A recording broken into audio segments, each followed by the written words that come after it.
Isn't that incredible? Seriously, isn't that incredible? Look at that door. I've logged on to my alt, who's an Amarr dude, and look at that door, how ornate and pretty it is. Look at that.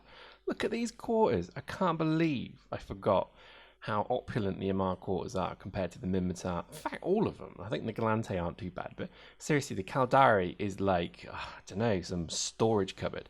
And the Minmatar one is like a prison, so God knows what's going on there.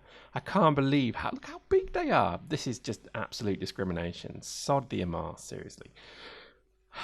Anyway, even in all, welcome to some fittings. What we're going to do today is look at the Incubus. I've actually this is my alt, I've just spec'd him into dropships, and I wanted to share with you some Incubi fittings. That's the plural of Incubuses. No, I don't know if that's right. Anyway, so what we're going to do is look at certainly the basics. Now, I find the Incubus is one of these ships that you pretty much have to be very careful with. It's quite a brawler, but anyway, you can see here this is running a relatively all-complex one.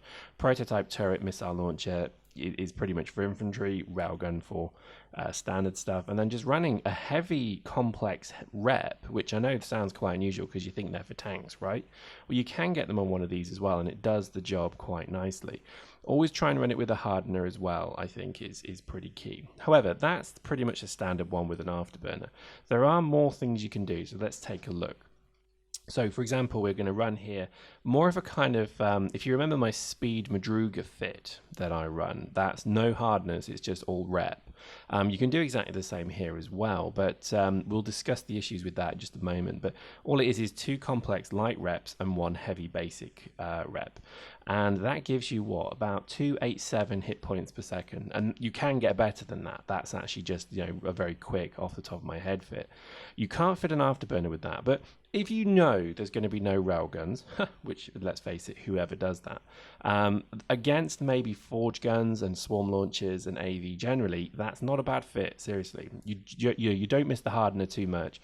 However, if they bring out 2 forge gunners, you've got a problem. So this is where you could maybe fit a plate. So here's a second fitting for you where you could maybe have a bit more of a hit point buffer.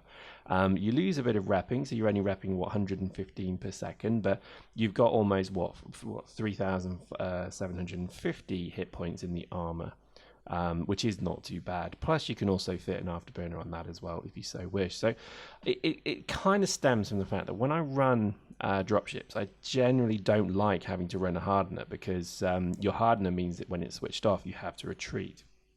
And I kind of like brawling dropships where you keep kind of the fight going.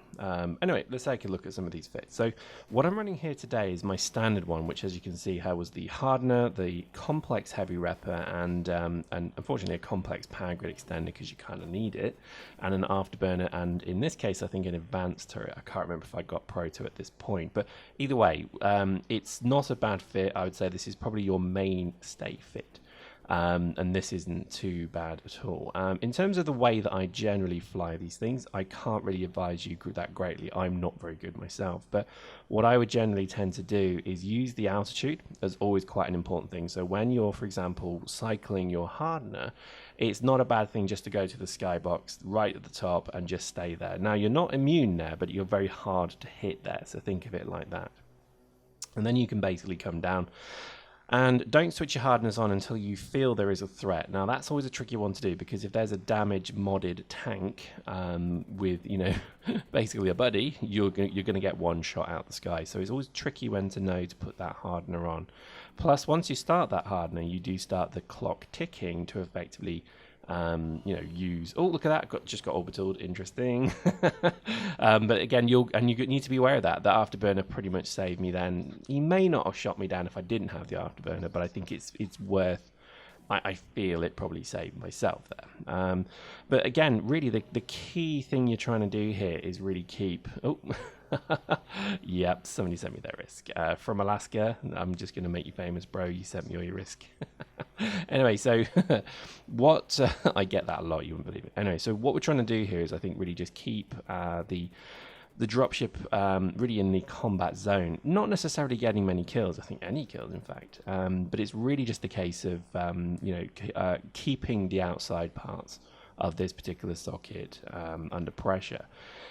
this isn't the best map to have shown maybe for a dropship, but it's worth kind of showing. Well, there you go, so good kill right there. It's worth showing, I think, in terms of what the dropship can and can't do. It is the probably most challenging thing in the game to do at the moment. So I think when you see an assault dropship pilot trying to do their craft, show respect, because it's not the easiest thing to do at all.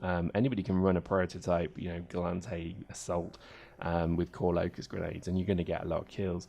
You couldn't get that same group of people flying this ship and doing well with it. That's always my kind of credo here. So anyway, in general, what you'll find is that this particular fit is a pretty good brawler.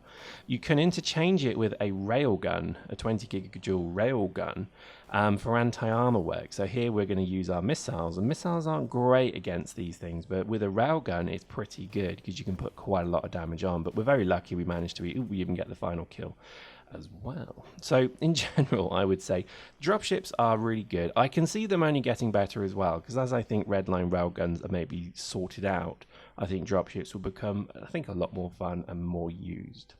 There we go. Hope you enjoyed that. See you next time.